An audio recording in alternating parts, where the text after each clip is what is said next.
Hey there, everybody. What up, peeps?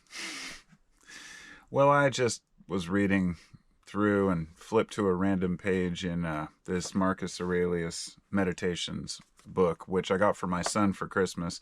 I actually hadn't read it yet. I'd heard it's great, but I have looked quite a bit into Marcus Aurelius, and he was a good man. He was a philosopher king, one of the very few. And he ruled with a great balanced mind, let's say, and is an example that humanity can actually achieve some great things with the right leadership. We're failing by every measure right now, but there have been times in history where leadership worked within the bounds of nature. And Meditations was a book that has been translated several different ways and languages by different people, even in the same languages.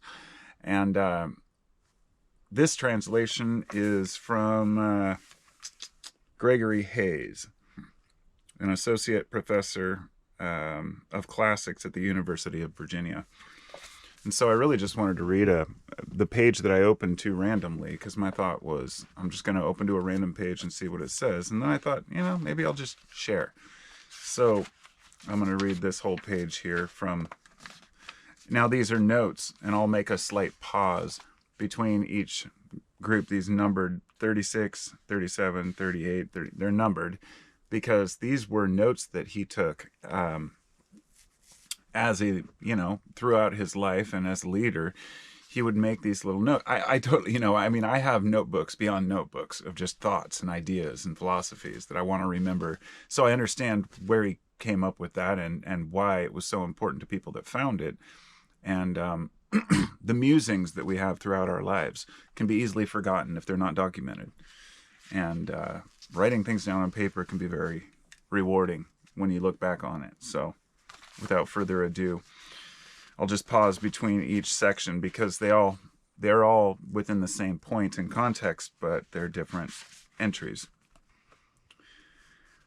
Everything derives from it, that universal mind, either as effect or consequence. The lion's jaws, the poisonous substances, and every harmful thing, from thorns to mud, are byproducts of the good and beautiful. So don't look at them as alien to what you revere, but focus on the source that all things spring from. If you've seen the present, then you've seen everything, as it's been since the beginning, as it will be forever, the same substance, the same form, all of it. Keep reminding yourself of the way things are connected, of their relatedness. All things are implicated in one another and sympathy with each other. This event is the consequence of some other one. Things push and pull on each other and breathe together and are one. The things ordained for you, teach yourself to be one with those, and the people who share them with you, treat them with love, with real love.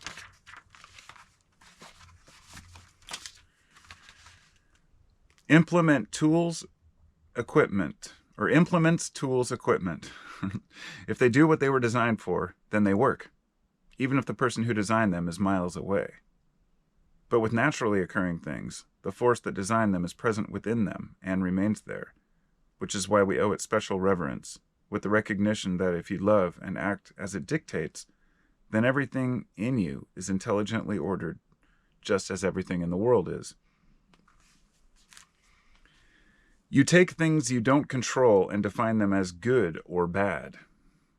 And so, of course, when the bad things happen, and the good ones don't, you blame the gods and feel hatred for these people responsible, or you decide to make responsible. Much of our bad behavior stems from trying to apply these criteria. If we limited good and bad to our own actions, we'd have no call to challenge God or treat other people as enemies. All of us are working on the same project, some consciously, with understanding, some without knowing it. I think this is what Heraclitus meant when he said that those who sleep are also hard at work, that they too collaborate in what happens. Some of us work in one way, some in others, And those who complain and try to obstruct and thwart things, they help as much as anyone. The world needs them as well. So make up your mind who you'll choose to work with. The force that directs all things will make good use of you regardless. We'll put you on its payroll and set you to work. But make sure it's not the job Chrysippus speaks of, the bad line in the play, put there for laughs.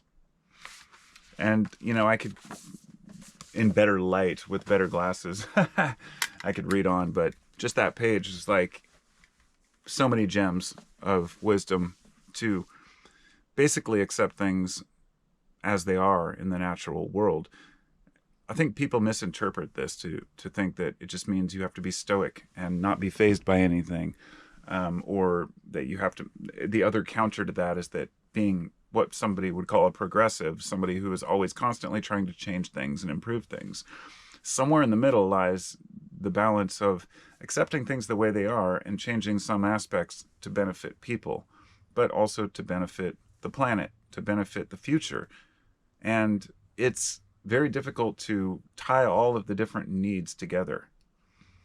But if we follow the natural path, it's really the best we can do, because the universe is confusing and we don't understand it. So anyway, I'll ramble on forever about that, but I just thought I'd read that page because I just felt like doing so. So I did. And do with it what you will. And I'll see you in the new year. Peace out.